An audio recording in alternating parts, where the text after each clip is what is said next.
Previously on Due South.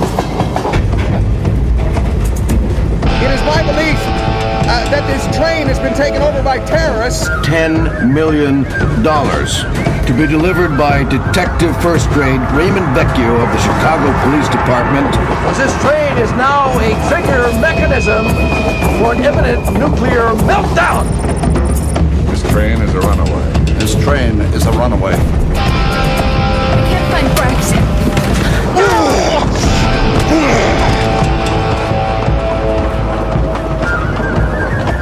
Well, it turns out I'm kind of greedy, so you won't be coming along. Just you and me now, Inspector Thatcher. We got the dragon leader. Hit the brakes!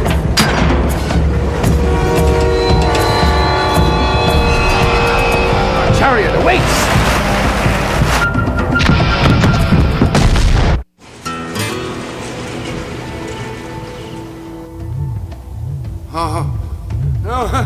Oh, no. On you, Huskies.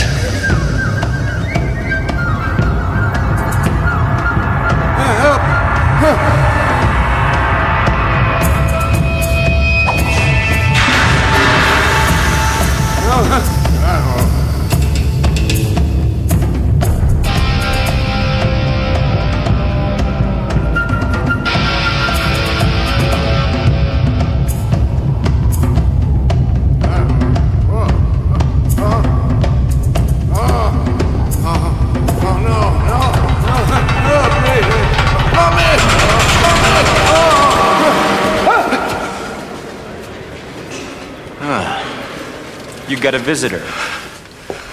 Well then, there now. I'm handling my own defense. So, if it's that no-account lawyer, you can feed him to the pigs while his bones are still soft. It's your brother. Different story, Morning Glory.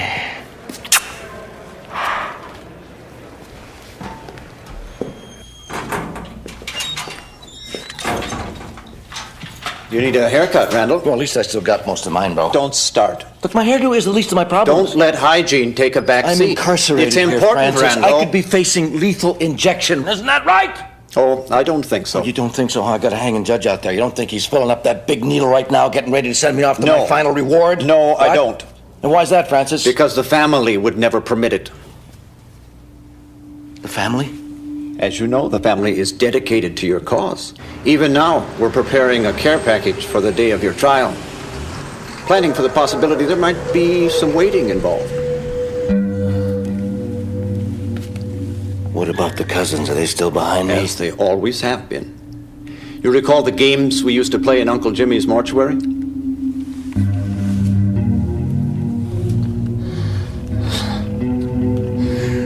Those weren't games, Francis.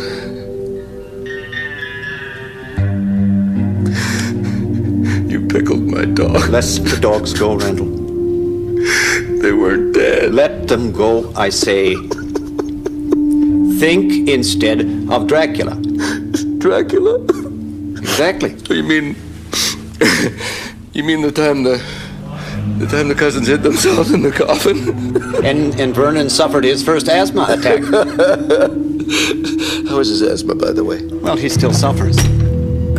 But he's discovered the attacks are bearable if he has a knife in his hand.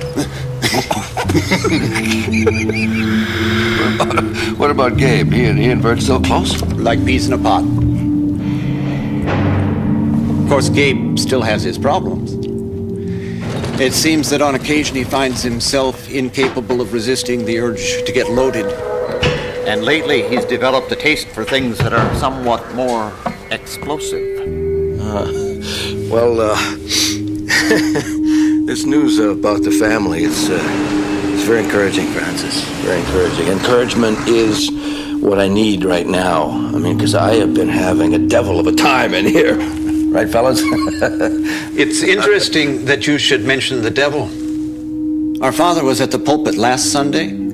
God decided to show him a vision. He showed him the face of Satan. And What does Satan look like? Well, the curious thing is, from a theological standpoint, Satan has two faces. Well, we all have to reconcile our past, don't we? Prison has made you something of a philosopher, Randall. A man cannot be free, Francis, until he erases his mistakes.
Constable Fraser, you're on a train loaded with explosives, full of Royal Canadian Mounted Policemen, and you're headed toward a nuclear disaster. And you avert that disaster. Now, how does that make you feel? Feel? Feel. Fine. Cut. Constable, I'd like you to imagine a spotlight, a big spotlight, 72,000 watts of a spotlight, and it is focused on you. You are the center of a media frenzy which we are trying to capitalize on. Take a look at these people. Constable Fraser. You're already on their television sets and on the covers of their magazines, but they want more. They want your inner soul. So let's think Roseanne. Show them your scars. With respect, ma'am, I thought it was our unstated protocol to avoid the appearance of currying favor with the media. We sold out to Disney, Fraser. That is about as curried as it gets. Now, you're going to have to trust me on this. I am an RCMP media relations expert, and I'd like us to focus on the details. I want you to tell us how you got from the horse car to the engine room. Well, I followed Inspector Thatcher up the ladder. We then ran along the top of the train. Inspector Thatcher stopped, turned. We engaged in a conversation that led to us discovering ourselves as... Constable. That was terrific, Constable. Marked improvement. But could I have a quick word with you? Excuse me. Fraser, what would be the word for it? Contact? Contact, yes. That's a good word. Our contact, in my opinion, is not something that is needing to be publicly aired. Since it had no bearing on the outcome of the event, I agree. Furthermore, sir, I followed your instructions and I've tried to erase the contact from my memory. You have? Yes. And have you succeeded?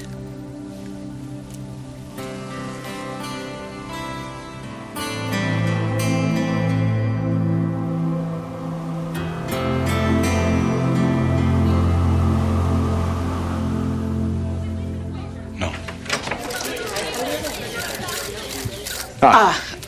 We were just... Sorry to interrupt, but I have the coffee, and I also have the Java, and...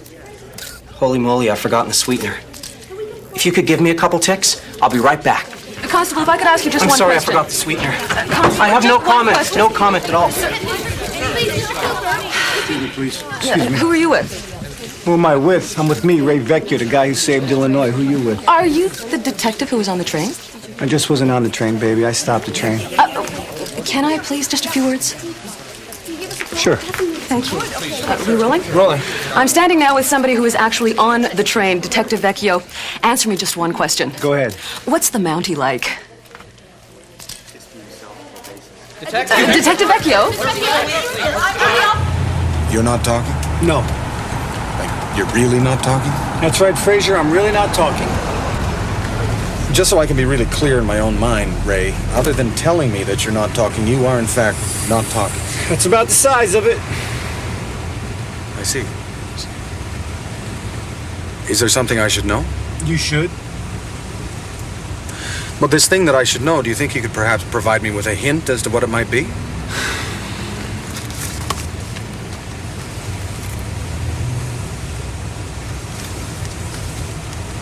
Oh, I see. Well, I suppose I should probably just, Get out of my car. Understood.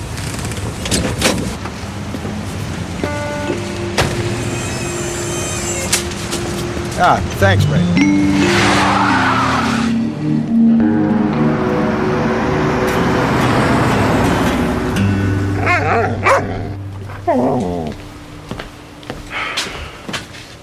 What do you want?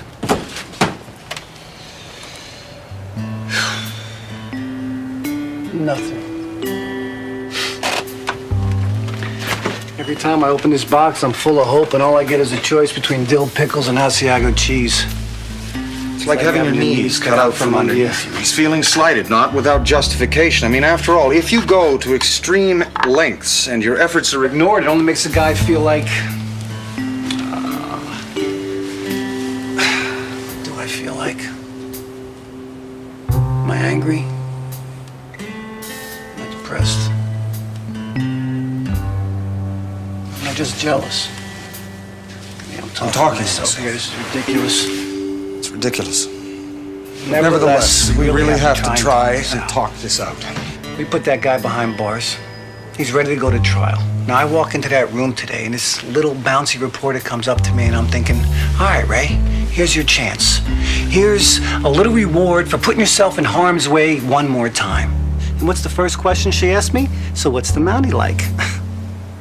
So what's the Mountie like? He's Superman, all right? What do you expect me to say? He's a moron? He dresses up in that damn red suit every single day of his life like a signpost. Come on, Ray, that's not fair. I don't wear it all the time. The truth is, there are times I wish I didn't have to wear it. I mean, the thing itches. It itches 365 days of the year. Unless, of course, it's a leap year, in which case it itches for 366 days. But the point is, I don't wear it intentionally. It's part of my obligations. We are not talking about clothes here, Frazier, okay? We're talking about you, the most irritating man in the world. Ray, I know I irritate you, but you have to believe me. I'm not trying to irritate you. It's not part of some sort of master plan. You know, the fact of the matter is, I often try to imagine how you would handle a given situation. I mean, just the other day, for instance, I saw this woman who was in a wheelchair, and she was having difficulty with a set of doors. And so I was just about to help her, when all of a sudden I have your voice in my head. Hey, Fraser, what the hell's wrong with you? You gotta help every cripple in the greater Chicago area? I mean, what the hell you think they have those handicap buttons for? So they can feel good about themselves. So they can do something on their own without some do-gooder's help. But no, what do? You help her through anyway. You wheel her out and you help her into a cab. Which promptly ran over my foot. But the point of the anecdote is this, that while I was helping her, I knew that you would be irritated with me, and I'm sorry, but I seem to be powerless to prevent that. I don't know. I don't know if it's some sort of flaw in my upbringing or some genetic abnormality, or perhaps it's just some aberrant property in the Tuktoyaktuk water system. Don't put this on the water, Fraser. This is a conscious thing that you do, okay? You cover everything up. You squash it down. It's like that time with Frobisher when that guy Counter, he stabbed you in the shoulder. Geiger. What? The man's name was Geiger. His name is Geiger Counter? No, just Geiger, no Counter, and he stabbed me in the leg. Leg, shoulder, what difference does it make? Well, Ray, when you're the one being stabbed, the difference is remarkable. The point is, Fraser, he stabbed you, and were you angry? I was in pain. We are talking about anger here, Fraser, a human emotion. Are you human? Because if you are, human beings feel things, okay? They feel anger, they feel love, they feel lust and fear. And sometimes, and I know you don't want to hear this, sometimes they even cry.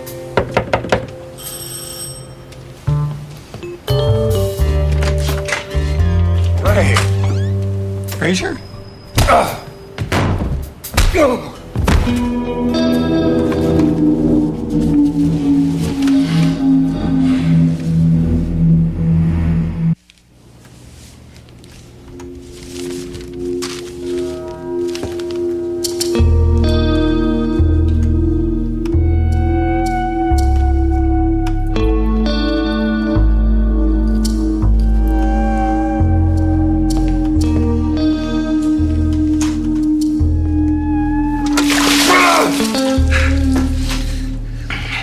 That's a fine animal you have.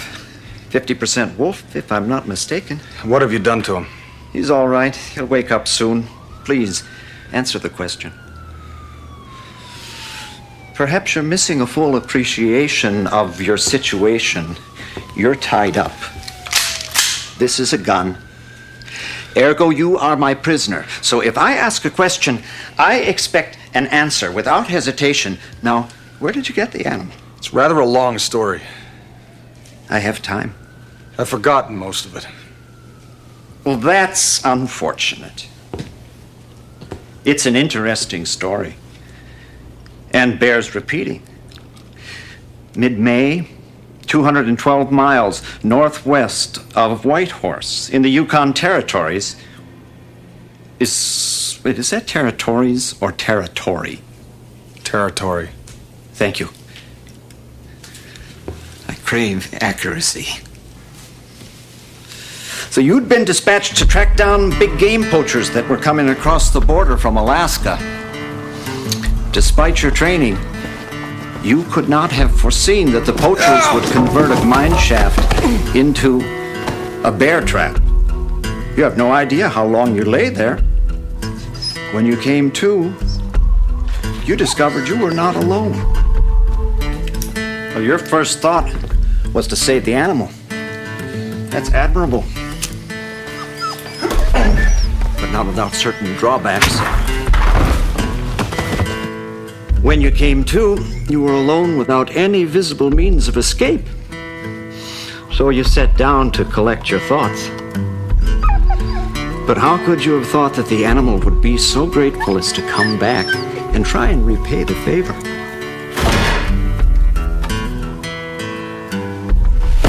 You were knocked out for a third time. But despite the gaffe, a bond was formed, and you've been together ever since. You're wondering, of course, how I know the details of this story. Suffice to say, I know many things. And it's no accident that you were on board that train. Can you guess who I am now? Yes, I think I can. Your name would be Francis Bolt. You were born in Oregon in 1949. 1950. 1950. You are a theoretical mathematician by training and a recluse by choice. You have a younger brother named Randall. Who you arrested. That was a mistake. He broke the law. I would arrest him again in a heartbeat. You would. Well, let's see what your friend has to say about that, shall we?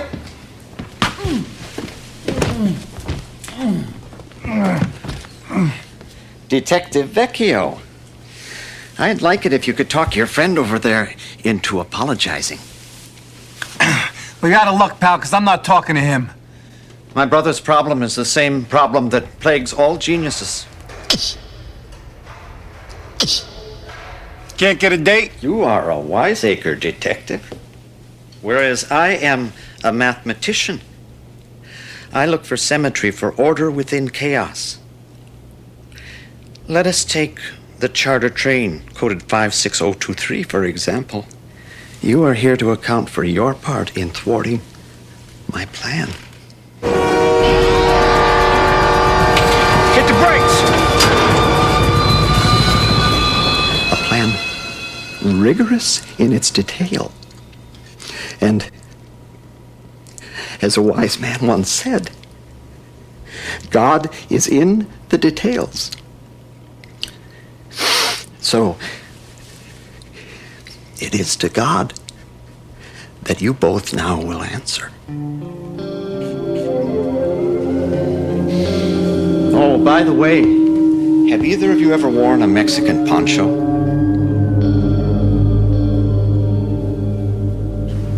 In the matter of the state of Illinois versus Randall K. Bolt, the accused is herein charged with 2 counts of murder in the first degree, 1 count of attempted murder, 1 count of possession of a controlled or illegal substance.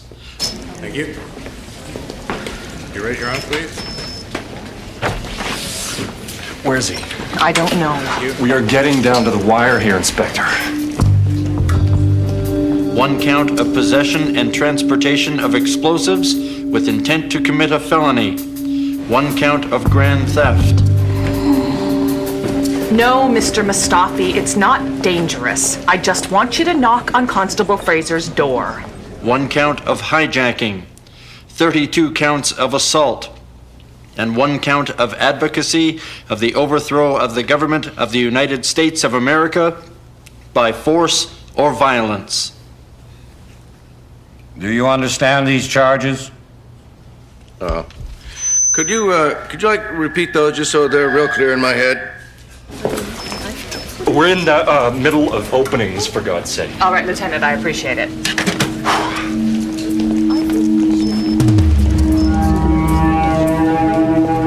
Let it be duly noted that the defense waives its right to an opening statement.